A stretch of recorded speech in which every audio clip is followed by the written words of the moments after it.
Noodles তো অনেকভাবে রান্না করে খেয়েছেন, কিন্তু মাত্র দুটো ডিম দিয়ে নুডলসের এমন লোভনীয় অভিন্ন স্বাদের রেসিপি কি কখনো ট্রাই করেছেন?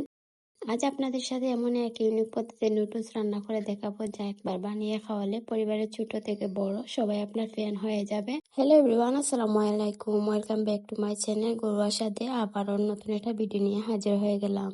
আজকের রেসিপি তৈরি করার জন্য আমি এখানে দুইটা ডিম নিয়েছি, আপনারা দেখেই বুঝতে পারছেন, আর একটা নুডলস নিয়েছি।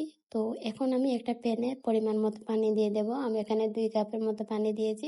এখন আমি এখানে দিয়ে দেব সয়াবিন তেল। তো 1 চামচের মতো দিয়েছি। এই সয়াবিন তেল মানে আমি যে নুডলসটা এখানে সেদ্ধ করব, তো নুডলসটা যাতে মানে একটার সাথে আরেকটা জমাট না বাঁধে, সেই জন্য এই তেলটা দেওয়া। তো বলক ওঠা না পর্যন্ত কিন্তু একটু নাড়াচাড়া করে দিতে হবে। তো বলক উঠে গেলেই কিন্তু আমি পরবর্তী ধাপে যাব। তো যারা যারা এই মুহূর্তে আমার এই ভিডিওতে ক্লিক করেছেন অথচ একটা লাইক দিতে হয়তো বা ভুলে গেছেন, প্লিজ একটা লাইক দিয়ে ভিডিওটা কন্টিনিউ করবেন, আর কেউ স্কিপ করবেন না। আপনার একটা লাইক আমাকে অনেকটাই সামনের দিকে এগিয়ে যেতে সাহায্য করে। তো দেখুন, পানিতে কিন্তু একদম পুরোপুরিভাবে বলক উঠে গেছে। এখন আমি যে নুডলসটা আপনাদের দেখিয়েছিলাম, সেই নুডলসটা আমি আস্তই দিয়ে দেব। সকাল কিংবা বিকালের ঝটপট নাস্তার নুডলস তো আমরা কম বেশি সবাই রান্না করি, কিন্তু একটু ভিন্নভাবে যদি খুব কম উপকরণ দিয়ে যে এত লোভনীয় এবং মজার একটা নাস্তা তৈরি করা সম্ভব, আসলে তা না দেখলে কিন্তু বিশ্বাস করবেন না।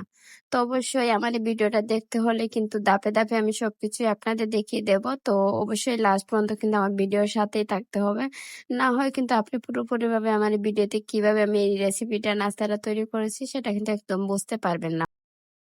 খুব বেশি অসুস্থতায় ভুগতেছি, খুব বেশি কাশি, এই জন্য আমার বয়সটা একটু অন্যরকম দেখাচ্ছে। তো অনেক কষ্ট করে কিন্তু আমি বয়স দিচ্ছি আপনাদের, যাতে আমি বোঝাতে পারি। তো আশা করি আপনারা আমার পাশে থাকবেন আর আমার ভিডিওটা ফুল ওয়াচ করে দেখবেন। কেউ কেউ প্লিজ টেনে টেনে দেখবেন না। অনেক কষ্ট করে হলেও কিন্তু আমি বয়সটা দিচ্ছি। আপনারা আমার কথা শুনে বুঝতে পারতেছেন আমার বয়সটা কেমন হয়েছে। আজ 1 সপ্তাহ হয়ে গেছে, কিন্তু আমার কাশি একদম কমতেছে না, অনেক ঔষধ খাওয়া হচ্ছে। তো সবাই দোয়া করবেন আমার জন্য। তো এখানে আমি 2টা ডিম নিয়েছি, ডিমগুলাকে আমি একটু ফেটিয়ে নেব। তো ডিমগুলা কিন্তু একটু ফেটিয়ে নিচ্ছি, 2টা ডিম। তো 2টা ডিমই কিন্তু আমার একটা কুসুম কিন্তু এখান থেকে আমি আলাদা করে নেব। পরবর্তীতে আমার এই কুসুমটা কিন্তু নাস্তার জন্য কাজে লাগবে। তো সেটা দেখতে হলে কিন্তু অবশ্যই আমার ভিডিওটার সঙ্গে থাকতে হবে। তো একটা কুসুম তুলতে গিয়ে কিন্তু একদম মানে ভেঙে গেছে। তো আমার কিন্তু আস্ত একটা কুসুম লাগবে। তো যেটা ভেঙে গেছে সেটাই আমি এখানে দিয়ে দিব। আর আস্ত কুসুমটা আমি একটু আলাদা রেখে দেব। কুসুমটা কিন্তু আমার আস্ত লাগবে। তো সেটা কিন্তু অবশ্যই দেখতে হবে। এখন আমি এটার মধ্যে কিন্তু মানে লবণ দিয়ে দেব। তো আমি আসলে এটার মধ্যে আপনারা চাইলে টমেটো বা সবজি জাতীয় যাই পারেন একটু মানে দিতে পারেন, বা ধনিয়া পাতা, কাঁচামরিচ। তো আসলে আমার বাচ্চাদের জন্য এটা তৈরি করেছি। তো বাচ্চারা যেহেতু পরিবারে আছে, আমার আমার বড় ছেলে কিন্তু একদম ধনিয়া পাতাটা পছন্দ করে না, আর ছোট মেয়ে বা বড় ছেলে তারা একদম মানে জাল খেতে পারে না, তার জন্য আমি এগুলো স্কিপ করছি। তো আপনারা দিবেন অবশ্যই, ধনিয়া পাতা দিয়ে কিন্তু টেস্ট আরো ভালো আসে। তো ধনিয়া পাতাটা আসলে আমি ইচ্ছা থাকা সত্ত্বেও স্কিপ করতে হচ্ছে, কারণ এটা যদি আমি ধনিয়া পাতা দিই তাহলে আমার আমার বাচ্চা এটা একদম খাবে না, মুখে নেবে না, তো কিরকম এটা খারাপ দেখায়। তো সেগুলো আমি স্কিপ করছি। এখন আমি যে নুডলসের মশলা আছে তো সেটা দিয়ে দিলাম। তো এখানে আমি কিন্তু 2 ধরনের মশলা দিয়েছি নুডলসে। তো এখন এগুলাকে আমি একটু ভালো করে চামচের সাহায্যে কিন্তু ভালো করে একটু ফেটিয়ে নিই। তো ভালো করে একটু মিক্স করে নিতে হবে যতটা সম্ভব, মানে একটু যত মিক্স করবেন তত কিন্তু এটা একটু ফ্লাফি হবে বা মুচমুচে হবে। অবশ্যই সেটা একটু ভালো করে ফাটিয়ে নেবেন। তো ভালো করে একটু ফাটিয়ে নিয়েছি। তো এখন আমি যে নুডলসটা সেদ্ধ করে রেখেছিলাম, তো সেই নুডলসটা কিন্তু একদম জর্জর হয়ে গেছে। এই নুডলসটার উপরের দিকে আমি ছড়িয়ে ছিটিয়ে দিচ্ছি। খুব সুন্দরভাবে কিন্তু ছড়িয়ে ছিটিয়ে দিতে হবে। ছড়িয়ে ছিটিয়ে দিয়ে একটা চামচের সাহায্যে কিন্তু আবারও আমি এগুলাকে একটু মানে উল্টিয়ে পাল্টিয়ে ভালো করে মিক্স করে নিচ্ছি। এই যে ডিমের যে মিশ্রণটা আমি রেখেছিলাম। যে কোনো রেসিপি যদি আপনি ধৈর্য সহকারে যত্ন সহকারে এটিকে একটু সুন্দরভাবে রান্না করেন বা তৈরি করেন, দেখবেন সেটা কিন্তু অনেকটাই স্বাদও বাড়ে, দেখতেও কিন্তু অনেক সুন্দর হয়। আসলে এই ডিমের এই নাস্তাটা যে নুডলস দিয়ে ডিমের এই নাস্তাটা যে এত মজা হবে আসলে আমিও সেটা বুঝতে পারি না। তো আমার বাচ্চারা কিন্তু ভীষণ পছন্দ করেছে বা আমার হাসব্যান্ড। তো চাইলে আপনারা বাসায় ট্রাই করবেন, দেখবেন আপনার পরিবারের সবাই ফ্যান হয়ে যাবে আর অনেক পছন্দ করবে সেটা।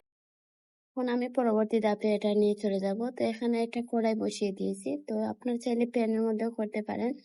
তো আমার কাছে ফ্রাই প্যান থেকে মনে হচ্ছে এটা কড়াইয়ের মধ্যে মানে বেস্ট হবে করতে গেলে। তো আমি কিন্তু মানে পরিমাণ মতো তেল দিয়ে এখন এই যে নুডলসটা আমি একটু মাখিয়ে রেখেছিলাম তো সেগুলা দিয়ে দিলাম। দিয়ে একটু ভালো করে সুন্দরভাবে একটু সেট করে নিচ্ছি সুন্দরভাবে একটু। তো চারপাশটা খুব সুন্দরভাবে আমি চামচের সাহায্যে যাতে চারিদিক থেকে সুন্দরভাবে একটু মানে নিচের দিকে ইয়ে হয় আর খুব সুন্দরভাবে একটু মিলিয়ে দিচ্ছি দেখতে যাতে সুন্দর হয়। তো দেখুন আমি কিন্তু চারপাশটা খুব সুন্দরভাবে মিলিয়ে দিচ্ছি। অবশ্যই চেষ্টা করবেন, তাহলে পরবর্তীতে আপনার এই নাস্তাটা দেখতে অনেকটাই মানে সুন্দরও লাগবে, লোভনীয় হবে। তো মাঝখান থেকে কিন্তু আমি কিছুটা অংশ একটু খালি করে দিচ্ছি। এখানে আমি যে ডিমের কুসুমটা রেখেছিলাম তো সেই আস্ত ডিমের কুসুমটা এখন আমি এটা দিয়ে দেব। আলতোভাবে কিন্তু দিতে হবে যাতে ফেটে না যায়। তো এই যে, আর এই রেসিপিটা তৈরি করতে গেলে কিন্তু আপনাকে অবশ্যই মানে আগুনের আঁচটা একদম কম রাখতে হবে। একটু সময় নিয়ে রান্না করবেন, দেখবেন আপনার এই রেসিপিটা অনেক দুর্দান্ত হবে, চমৎকার হবে। তো আমি এটা ৪-৫ মিনিটের মতো একটু ঢেকে রেখেছিলাম। তো এখন একটু উল্টিয়ে নেওয়ার চেষ্টা করতেছি। তো ১ম এ একটা চামচের সাহায্যে চেয়েছিলাম। আসলে সেটা দিয়ে হবে না, ভেঙে যাবে। তো এখানে আমি ২ টা চামচের সাহায্যে কিন্তু উল্টিয়ে নেওয়ার চেষ্টা করতেছি। তো অবশ্যই আপনারাও এইভাবে মানে করবেন। একটা চামচ দিয়ে যদি আপনি উল্টাতে যান তাহলে কিন্তু ভেঙে যাবে। যেহেতু এটা একটু বড় হয়েছে আর একদম ফুলকো হয়েছে। তো ভেতরটা কিন্তু নরম এখনো।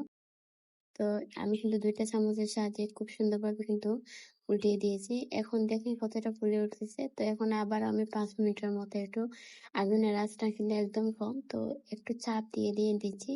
আর সাইডের যেগুলো বের হয়েছে সেগুলো একটু সুন্দরভাবে আমি ইয়ে করে দিচ্ছি, সেট করে দিচ্ছি। ৫ মিনিটের জন্য একটু ঢেকে রাখবো আর আগুনের আঁচটা তো একদম কম আছে। তো ৫ মিনিট পর আবারও ফিরে আসলাম। তো দেখুন কতটা ফুলে উঠতেছে। তো এখন কিন্তু পুরোপুরি আমার এটা মানে একদম হয়ে গেছে। তো আমি আবারও একটু মানে ১ মিনিটের মতো ঢেকে রেখে দিলাম যাতে আরেকটু মুচমুচে হয় বাইরের দিকটা। তো এখন একটু উল্টিয়ে দেব, দিয়ে এই পাশটা আবারও একটু মুচমুচে করার জন্য আবারও ১০ সেকেন্ডের মতো আমি একটু ভেজে নেব। আসলে বাইরের দিকটা এত মুচমুচে হয়েছে যে আর ভিতরের দিকটা একদম ফুলকো তো খেতে এত সুস্বাদু হয়েছে। আপনি যদি এটা ট্রাই করেন তাহলে কিন্তু বুঝতে পারবেন। তো আজকে আমার এই রেসিপিটা কার কাছে কেমন লাগলো অবশ্যই সবাই কমেন্ট করে জানাতে ভুলবেন না। আর যদি নতুন কোনো বন্ধু আমার এই চ্যানেলে ভিজিট করে থাকেন আর আপনাদের কাছে কিছুটা হলে আমার রেসিপিটা ভালো লাগে অবশ্যই সাবস্ক্রাইব করে পাশে থাকবেন। নুডলসের এই রেসিপিটা পুরোপুরিভাবে কিন্তু রান্না হয়ে গেছে। এখন আমি এটা পরিবেশন করে নেব। তো চুলা থেকে নামিয়ে একটা ডিশে নিয়ে নিলাম। তো দেখেই মনে হচ্ছে কতটা লোভনীয়। খেতে কিন্তু আরো বেশি ইয়ামি হয়েছে। আপনার পরিবারের সদস্যদের এভাবে একটা নাস্তা তৈরি করে একদিন হলে ট্রাই করবেন। দেখবেন তারা আপনার প্রশংসায় পঞ্চমুখ হয়ে যাবে, আপনার ফ্যান হয়ে যাবে। তো এখন আমি একটু কেটে দেখাচ্ছি ভেতরের অংশটা কেমন হয়েছে। এরকম একটা বিনোদনমূলক নাস্তা যে আপনি মেহমানদারিতেও শেয়ার করেন, দেখবেন তারাও আপনার ফ্যান হয়ে যাবে। তো এই যে দেখুন একটু কেটে দেখাচ্ছি কতটা সফট ভাবে কিন্তু কেটে উঠতেছে। এত সফট হয়েছে এটা আসলে এত ইয়ামি সফট না বলে বোঝানোর ভাষা নেই আর এতটা সুস্বাদু। তো দেখুন কত সুন্দরভাবে কিন্তু ফুলতেছে। তো এই যে ভেতরটা একদম মানে তুলতুলে হয়েছে তো খেতে কিন্তু অনেক সুস্বাদু।